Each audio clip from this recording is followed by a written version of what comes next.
expounded the teaching concerning our hope.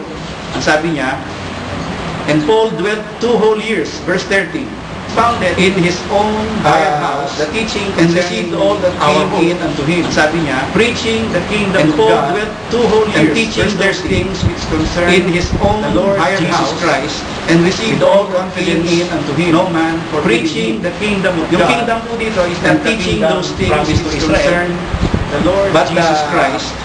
Kingdom of God in heaven.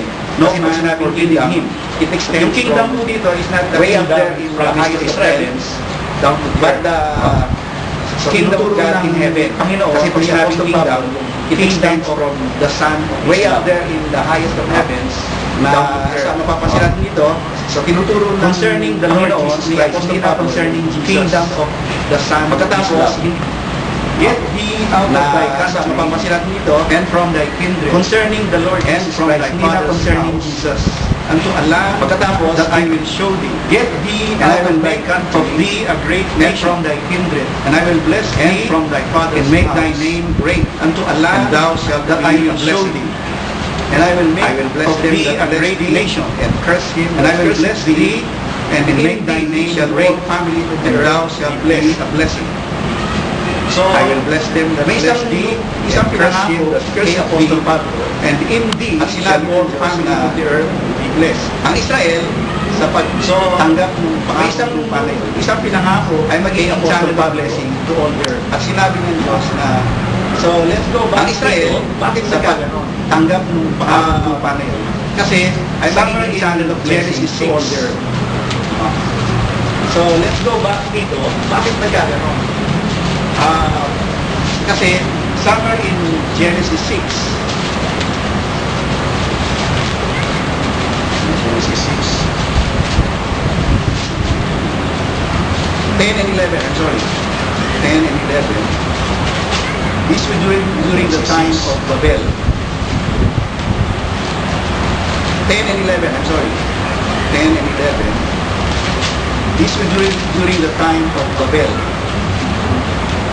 Actually, this extends way back to the time of Noah, na ang nakita ng Panginoon, lahat ng tao ay actually this makasalanan way back to ang natitira ng time of Noah, upright, na ang nakita ng Panginoon kasi nahaluan na ng lahat ng tao ay fallen angels, ang natitira lamang ang natitira lamang na siya, righteous niya, walo sila actually ng mga and then later on sa fallen angels, yung natitira na unity ng mga nations, yung Genoa, they tried to build a tower, walo sila reaching up to heaven. And then later on, ito yung background ng Romans 1, unity ng mga nations, they tried to build a tower, reaching up to heaven for their ito yung background ng Romans 1. At for their service or worship, the Lord dismissed of the creatures, the nation, for their hindi nila ay idolatry ng mga nations, hindi nila sinamba ang for their service or worship yung mga nilikha of the creatures ng Panginoon more than the Creator. Instead of saying instead of serving the Creator, hindi nila sinamba ang Panginoon may likha, creatures. Sinamba nila yung mga nilikha. So, kumbaga, instead of serving the that is the reason why they serve the creatures. Israel, so to become the channel of blessing. That is the reason why the Lord chose ang promise na yan, Israel, makikita natin sa to become the channel of blessing. When the Lord was here at nasa krus na siya, ngayon ang promise na yan ay makikita natin sa papako na sa krus ang Panginoon sa Kristo sa Luke 23,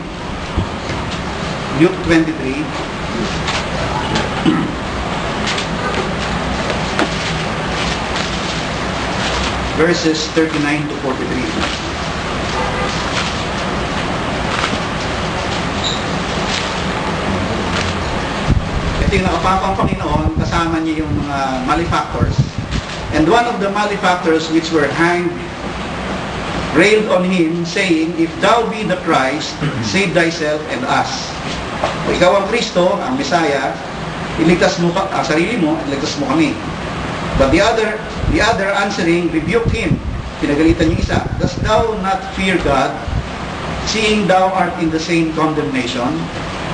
And we indeed justly. Tayo karapat-dapat lamang na nandito. For we receive the due reward of our deeds. But this man, Panginoon, hath done nothing amiss. And he said unto Jesus, Lord, remember me when thou comest into thy kingdom. So alam niya yung promise sa Israel na kingdom. Alam niya, remember me when you come into your kingdom. Ang sabi ng Panginoon sa kanya, and Jesus said unto him, Verily I say unto thee today, thou shalt be with me in paradise. So hindi pala siya yung malefactor because he was not a Jew, he was a Gentile. Sabi sa kanya, yung inaasahan niya na kingdom, dalhin mo ko sa kingdom, pagpunta mo, isama mo ko roon. Sabi sa kanya ng Panginoon, sa araw na ito, sinasabi ko sa iyo, you will be with me in paradise. Because of your faith in me, isasama kita sa paradise. The Lord was talking about the paradise of God created in Genesis 1:1 na sinira sa Genesis 1 before Genesis 1:3. I-restore po yun, ang tawag doon na paradise lost. Pagdating sa dulo, paradise regained. Dito yan. Sa parting yan. So paradise of God dito, nawala, nasira because of the sin of the angels, restore Genesis 1:3. Pero groaning creation yan, ang papalit, Revelation 20 and 21, the new earth. Tawag dyan, the new earth.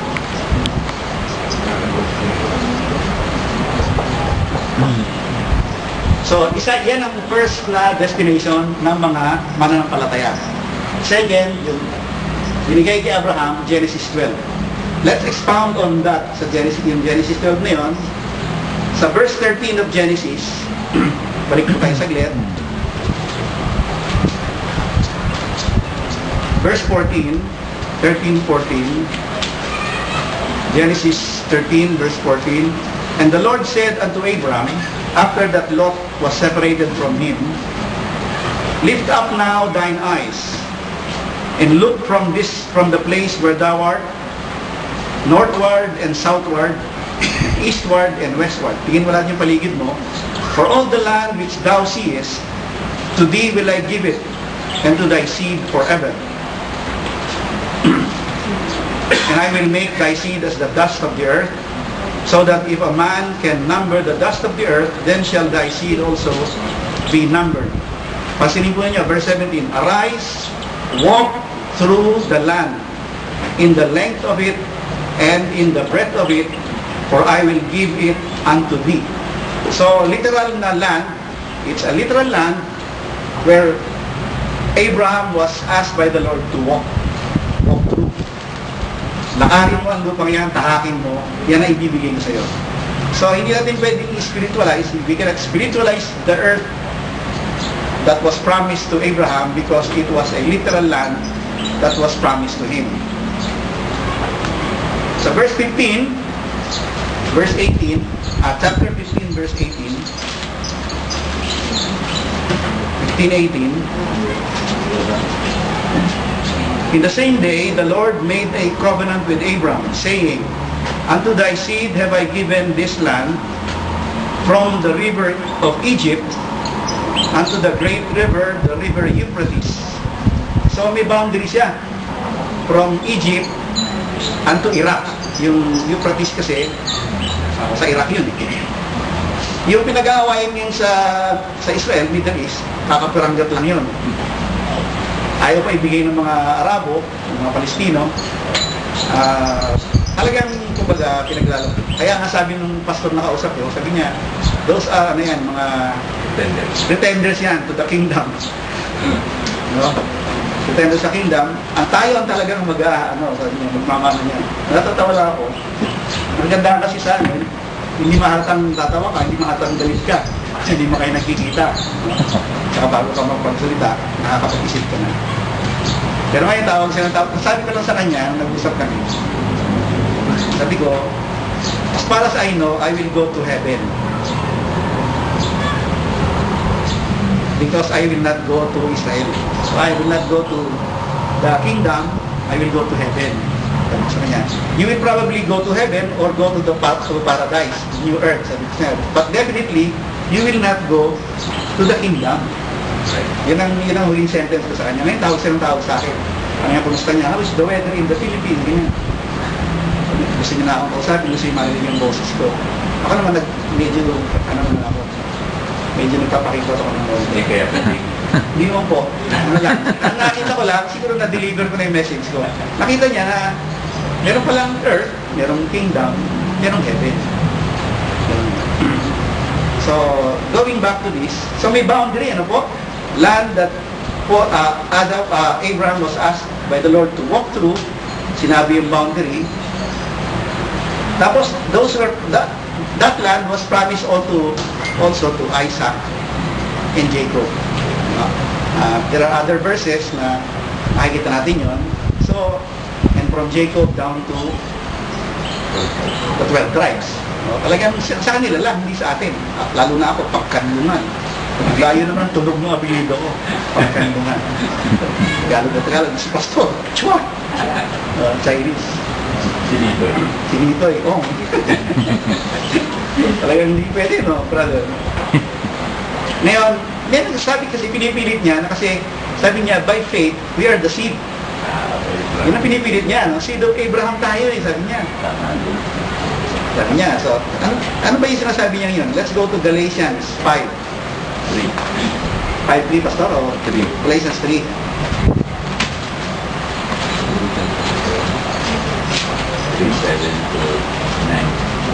Galatians 3:7-9.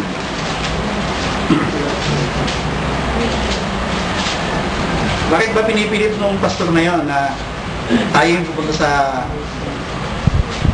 kingdom? Sabi, are ye so foolish, having begun in the spirit, are ye now made perfect by the flesh? Have ye suffered so many things in vain, if it be yet in vain? He therefore that ministereth to you the Spirit, and worketh miracles among you, doeth he it by the works of the law, or by the hearing of faith? So, nagtatalunan yung, nalipas ka ba sa paggawa ng pagsunod sa batas o sa faith? Even as Abraham believed God, and it was accounted to him for righteousness. Yung faith ni Abraham was counted to him for righteousness. Parang nampalataya niya na magkakaroon siya ng seed kahit na matanda na siya. Tapos baog na si Sarah. Know ye therefore that they which are of faith, the same are the children of Abraham. And the scriptures, foreseeing that God would justify the heathen through faith, preached before the gospel unto Abraham, saying, in thee shall all nations be blessed. Akala nila yung blessing to all nations by faith during this time na by your faith in the Lord Jesus Christ, magiging seed of Abraham ka na. Yan ang pinagpipilitan niya. No?